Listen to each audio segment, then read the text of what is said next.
السلام علیکم، بسم اللہ الرحمن الرحیم۔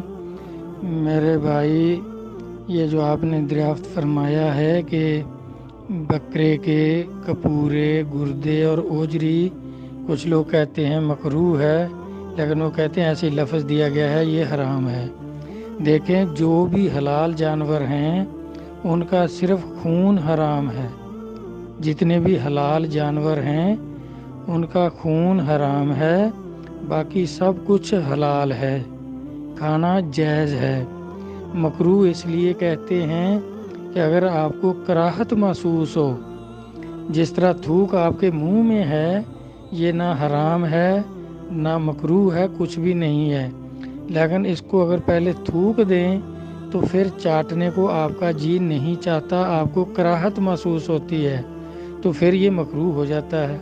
اب جب کہ پہلے منہ میں ہی ہے تو یہ بالکل صحیح ہے، آپ نگلتے ہیں، کوئی بھی اس کی قباحت نہیں ہے۔ اسی طرح اگر اوجری کو آپ کو کراہت محسوس ہو کہ اس میں تو گندگی تھی، گوبر تھا، اب دیکھیں ہم کھا رہے ہیں، تو پھر مکروہ ہوگی کراہت محسوس اگر ہو تو۔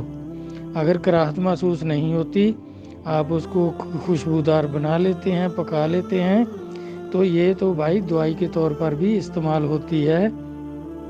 جس کے معدے کے یہ کانٹے جو ہیں ذرا نرم پڑ جائیں تو حکیم لوگ دوائی میں بھی یہ بتاتے ہیں کہ بکرے کی اوجری کھاؤ، تو اس سے معدہ بالکل سیٹ ہو جاتا ہے۔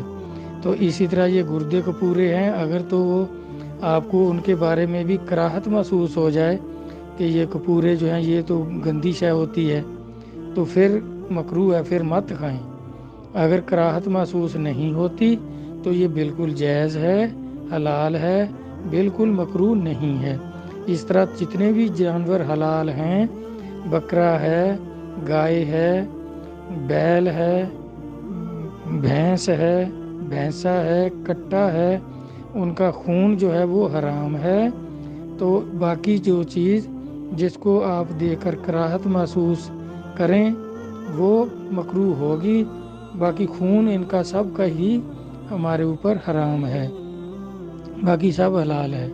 اگر کراہت محسوس ہو تو چھوڑ دیں، نہیں محسوس ہوتی تو بالکل شوق سے کھائیں، کوئی اس میں قباحت نہیں ہے، کراہت نہیں ہے، کچھ بھی نہیں ہے۔ والسلام، اللہ حافظ۔